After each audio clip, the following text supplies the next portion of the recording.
Okay, so hello everybody and welcome to today's session. My name is Luke Watson and I'm a co-founder and managing director of Mollis Group. We're a cloud services provider and Google partner, and we're focused on the successive transition of our customers and our partners to the cloud. Firstly, I'd just like to say thanks for everybody that's joining us today on this webinar, and we're going to be talking about the ever-increasing problem around ransomware. Just to set a little context for this session, we've taken the decision to address this topic during today's session, having been asked by a number of our clients about the subject. Clearly, ransomware is very prevalent in the news and media at this time. However, timing has also played a crucial role in this with the number of bank holidays that we're approaching, which historically is when a significant amount of these attacks occur. So just a few points on admin before we get started. This is a closed session and we're streaming via YouTube Live. If you can save any questions and email them across over to us at hello@mollis-group.co.uk. That would be much appreciated. As I say, this session will be recorded and made available for viewing following on from today's session. So please feel free to like and comment. As always, we'd love to hear from you. So without further ado, I'd now like to introduce today's presenter. Mark White is a very familiar face within the channel, and he's joining us today from Data to Vault, part of our ecosystem of suppliers. Mark's a Segra delivery partner. He's been working in the industry for over 30 years and has seen many developments over that time. And he's here today to talk about the ever-evolving ransomware threat and how we can help you to address some of those threats and concerns. And with that, it's over to you, Mark. Thanks, Luke. Right, I'll get straight on. Obviously, we're here to address the evolving ransomware threat. What we see a lot of in the news is that there is a decrease in computer misuse and offences, and especially last year they were down quite a bit. 38% is quite a reduction. So people will start to say, have we cracked this problem? But actually, what that percentage includes is everything. Things like spam and bad mail and viruses and all of that. And obviously, viruses and things like that seem to be disappearing. People are not so much into viruses. They don't earn you the money. The ransomware does. So when you think about the fact that the percentage of overall issues is down, you need to put it into context to the scale of the problem. Now, there are millions and millions, but the thing to think about that's interesting on this slide is if you think about the SMEs in the UK, 5.7 million SMEs. Obviously, people are starting to take actions. They're identifying threats. Those numbers are climbing up to 60% people taking actions.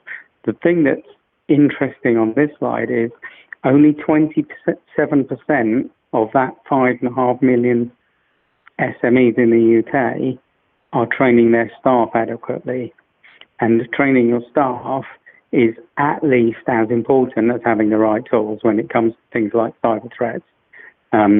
Because the biggest threat that people are seeing, and this is from statistics from British computer industry and their reports, you see them referenced on the right-hand side there, that the things that this is a standard quadrant where the level of impact is up the left-hand side and the likelihood of something is on the right-hand side. And as you can see, the two big things in the most likely to happen and have a significant impact is still IT and telephony outages, which are quite often caused by attacks of some sort, and cyber attacks and data breaches in general. So those, according to all of the statistics and research that we're seeing, are the most likely and to have the biggest impact. So we can't ignore this. It's not a problem that's going away just because the statistics show that there are a significant drop in the total amount of issues being seen. And to kind of repeat my comments from the previous slide, it really comes down to people. You need to be thinking about training the people because almost everything comes down to a phishing attack at the start. So to follow on from the statistics and the numbers, the BCI Resilience Report is looking at the financial impact that people have seen. This is from specific reports that have actually happened, and the financial cost of cyber incidents over the last 12 months. Now, as you can see, there are some big numbers there. People getting impacts of 200 to 500 million pound. These are obviously multinational global companies that are having an outage where they can lose millions of pounds in a day. But what's interesting is in that space of less than 50,000 euros, so businesses that are by definition in the smaller end of the scale, the SMEs, people that will have an attack that will only cost them 20 or 30 or 40,000 euros, enough money to make an impact, but a small enough number that people will pay it if it needs to be done, is huge. Over 3/4 of all attacks with a financial impact are in that low-end space. You know, cyber criminals are out trying to get millions and millions of pounds. But if you have 5 million companies and you can get £40,000 out of 70% of them, you're going to make more money and in an easier route than trying to attack one large corporate who's more likely to have better protection anyway. So it still is the number one threat to business continuity. Cyber is the most serious threat to business continuity, not just where's our data gone. And the top 3 cyber threats, as I said earlier, it starts with phishing, malware, and ransomware. So those 3 are the top 3 that will look at it compromising your data integrity. And sometimes it's done for a malicious reason. So, you know, you're heading towards a DDoS attack then where people just want to see you out of action for a while, competitors or somebody doesn't agree with what you're doing or whatever. But it nearly always comes down to what can be a financial gain for the threat actors and what will it cost you as a business to recover. And those top 3 threats all talk about data integrity. And what's worrying, and this is why I was making the point about training, is that it always starts, well, it doesn't always, over 90% of these attacks start with some sort of phish. So phishing is still massive. And as part of the overall cybersecurity issue, I know that the Moelis Group have some training around phishing and some other phishing type, ethical phishing and other incidents where they work with partners and other people to help with finding out what sort of phishing works and how to avoid it and how to train people. So when we get to the end, there's a kind of call to action slide, and a part of that we'll cover, you know, is there an interest in some of this phishing training, because it's a very key part, no matter how much technology we put in. And obviously I'm here to talk about some of the technology solutions that address some of these issues. You still need to train the people to avoid the phishing. And the guys that are doing phishing, there's lots and lots of different types, but they're very, very clever. So a lot of them use targeted attacks. A lot of them they all sit on malicious emails. But what's worrying, and this is official statistics from the Institute of IBM Security, is that the average days that it takes, the length of time it takes for someone to identify a data breach, or that a phish will be running in your system before somebody spots it, is 191 days. So we're talking about months and months. And there are some serious examples. I'm going to give you one example with another reseller that we work with, where a gentleman in charge of finance went off, had to have an operation.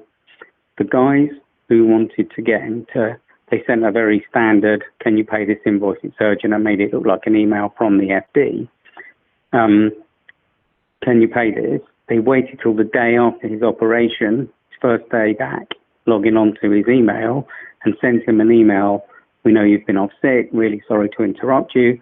This is urgent, can you please pay this invoice for me? Obviously, he's not up to his best. He's still very tired. He knows that you know he's been off sick. So he assumes that you are the FD sending him an email. Obviously, it's a payment to a spurious account. And the number was about £45,000.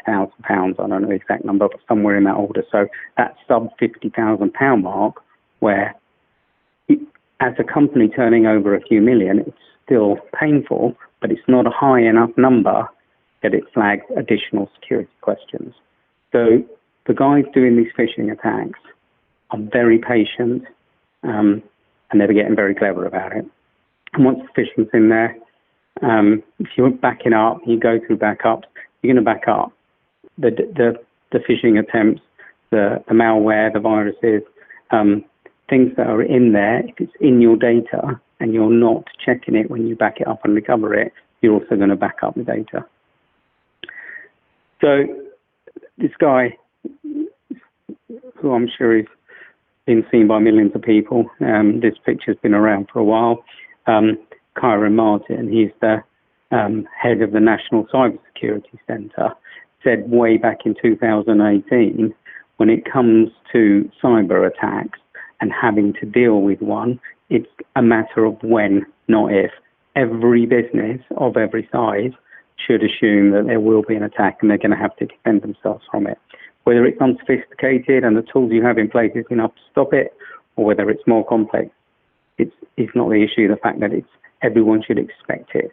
It really is a case of when, not if, to be prepared. So this slide kind of looks a bit messy, but I'll talk through it. It's an interesting look at how ransomware has evolved and how we, as businesses, have addressed that ransomware and how it then changes again. So initially, people would send out some sort of virus infection and ask for a ransom. Once it's detonated, and the choice was pay the ransom or don't. You know, we all got a bit clever about that. We made sure we had proper backups, made sure it was protected. The virus-infected data would come in, it would detonate. People would not pay it because we'd go to the native recovery, we'd recover from our backup, no ransom. That evolved to the point where there's an infection, there's attack that also deletes some of your backups. It then detonates. You try and do the recovery step, it doesn't recover. So you're back to the point of paying the ransom or not getting your data. So the next step following that, we're trying as businesses and security people to stay ahead of these ransomware and threat actors, is that they're sending the virus and they're deleting the backups, they're detonating the thing. We're keeping several copies off-site so we can still recover from one of our backups, and you get back to the point where you backed up, you've destroyed a backup, well, we've got 3 copies of it, it's somewhere else, one's off-site, one's in the cloud, we can do a recovery. And the latest iteration, because the effort these people put into these attacks is annoying, to say the least. Same sort of process, detonate, but then what's happening is you're detonating a ransomware inside your backups, and then when you try and recover after the detonation, you're recovering infected data, and you get into what we call an attack loop. So your backup and having an air gap backup and having multiple copies isn't enough to prevent an attack loop. The attack loop will back up data that's infected and recover data that's infected with ransomware, unless you're scanning the data during the recovery and during the backup process, and removing it as part of the attack loop prevention, and taking other steps. So just to quickly touch on some of the history that kind of got us here. So one of the early ones was called SAMAS. I'm sure a lot of people have heard of the SAMAS ransomware. And what SAMAS did, which was a big step forward in their world at the time, was to go and attack Veeam backups. And it's unfortunate for Veeam that they picked on them, but they were the biggest backup provider, probably still are probably the biggest single backup provider. So they got to identify their backup file types and their standard locations, go and delete your Veeam backups, then detonate the ransomware. Mr. Customer says, I'm not paying your ransomware, we're just going to recover from last night's backup, and then the backup doesn't exist. So, we're saying people need to protect your backups from ransomware. This isn't just our storage magazine and people like that. And there are some other examples how backups are being deleted. So apart from SAMAS, there was Son of Sam, or Sam as it's sometimes known. is now looking for 40 different specific file types, including Acronis and their files, standard Windup backup files, still doing Veeam and all of the others. There's an attack called Zenith that's still moving around quite a lot, and it will disable your volume shadow copy service before it detonates. So people aren't even having the most obvious and easy tick box, volume shadow copy backup in place, and they think it is. And some others, one that was well known is called Crypto Wall, will find virtual machine copies, so effectively snapshots under Hyper-V, and delete those. So people that think we're doing snapshots, they're not the same, we'll take our snapshot. There are attacks that are addressing snapshots, addressing backups, and addressing volume shadow copy. So the ability to search for backup and identify files and delete them will stop you recovering. So you need to stop that happening by protecting your malware. The other kind of misnomer that people think about is that Office 365 is backed up. In none of the Microsoft plans for Office 365, backup is included. It's highly available. It sits in at least 2, if not 3 data centers. You can make sure they're all in the UK if that's what you want. But if your data is deleted, there is no backup, and your emails are only backed up for 30 days. Once you get past that 31 days, and you need to recover something that's been deleted, whether maliciously, accidentally, or on purpose, mistakenly, they're gone. If you're not running a backup process that includes your Office 365 data, you're exposed in that area too. So to kind of move on to how we look at these things, what is it that we've evolved as a SIGRA and as SIGRA partners to prevent backups and the cybersecurity risks that attack them? So first of all, we have bidirectional malware detection and scanning.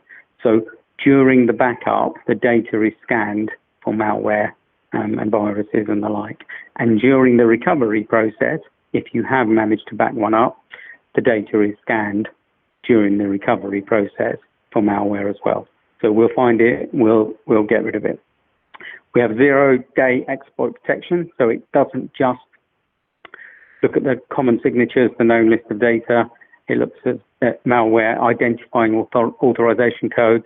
It looks at standard things. It looks at kind of a file or an action that by its nature looks like malware. We'll strip it and question it.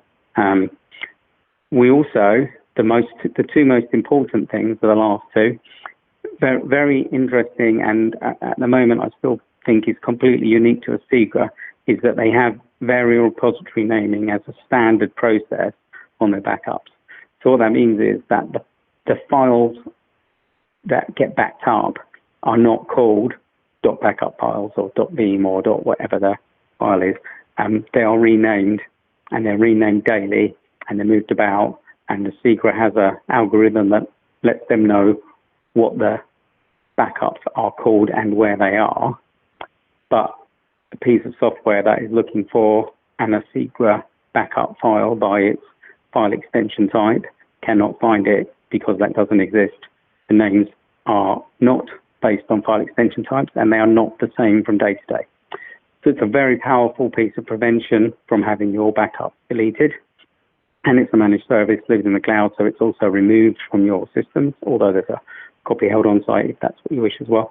And the second thing is that no deleted backup data can happen in any repositories in the SIGRA system without two-factor authentication. So even if somebody gets through all of this protection and tries to delete your SIGRA backup file, there will be a two-factor authentication request to complete that action. And needless to say, we don't give two-factor authentication out to people that we don't know. So a SIGRA is a very, very complete solution. It's a cloud backup and recovery. It's a very comprehensive data protection solution. It will back up cloud solutions, backup 365, G Suite, Salesforce, Amazon backup physical boxes, backup operating systems, databases, PCs, desktops, pretty much everything. And it's agentless as well. So on this slide is a small list of the data sources that it can back up. The full list of everything that works is actually about a 20-page document. There aren't many applications or operating systems or processes that can't be backed up using the SIGRA. And it's a completely managed service. So you buy it on a per gigabyte per month basis from a partner, which is Mollis Group, obviously. They'll monitor and manage your backups alongside us. There's a simple 3-step measure that comes in. Your backup's completed with errors or failed. Can then go and address them and look at them. Mollis Group can let you have access to that, or they'll do it all as a fully managed service. It depends what sort of level of service you want to get as a customer. And the same as support. So we'll tailor the support to the need, whether they're going to do first line, whether they want second line. So some of the big advantages, it's a big long list. I'm not going to read through all of them, but we're going to focus on 3 areas of the big advantages of the SIGRA, not only over a lot of the competition, which is obviously important to us, but a key advantage when trying to make sure you're putting in place a backup solution that will address malware and ransomware within your backups. So first of all, it's very low touch.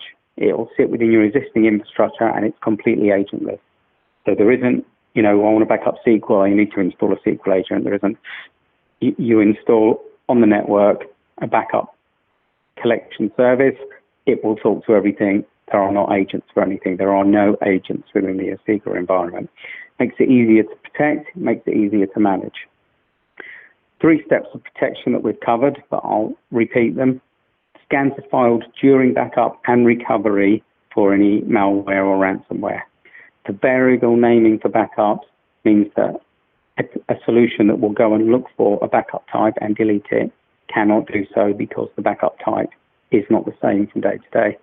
And even if they get through all of those, take quite a lot, there's 2-factor authentication for any volume deletion is allowed. So 2-factor authentication will stop it. The third thing that we focus on, I haven't touched on much at the moment, is autonomic healing. So the backups work overnight, as do most backup solutions, and during the day, those backups are then checked for, are they viable, can they be backed up, can we check anything? So there are a bunch of tools that self-heal and self-check the backup success during the day, and the backup happens overnight. And that's what we call autonomic healing. So I'm going to wrap up and hand over in a minute back to Luke to kind of do the final follow-up and next steps. But before we do, and these slides are obviously available, we'll load them up afterwards. And if you want them, Luke will send them out directly. Just contact Luke. We also have lots of case studies. So there are case studies that can be seen on YouTube, and this link will take you to one. Or if you go on YouTube and just Google a SIGRA backup, there's several case studies and things on there. We've also got some physical case studies, including ones about 365, and one where we've put in place the attack loop prevention and how it's helped. And those include virtual files, VM machines, Office 365 backup. We've got reference to customers and case studies on all of those things. So whatever's of interest, come back to Luke, and he'll pass those on to you. So that's me finished. Kind of quite quick 25-minute walkthrough, but hopefully it's added some value and given you some food for thought. I'm going to hand back to Luke, who's going to talk about the next steps and where we go from here. Thanks for your time. Thanks a lot for your time today, Mark. And I'd just like to take this opportunity to say thanks for all that have joined on today's session. I hope you've learned a little more about ransomware threat. And as a follow-on from this session, we did actually pre-screen some of the attendees prior to the webinar. And we did a bit of due diligence, and we've compiled some breach reports around the attendees list. So please do feel free to get in touch and we'll provide you with those breach reports. It's a breach report of your domain and the email addresses that are listed within there. So it's something that we're giving away following on from the webinar. So yeah, please do get in touch. Like, subscribe and follow us on YouTube, and we will see you in the cloud. #evolve with us. Thank you very much.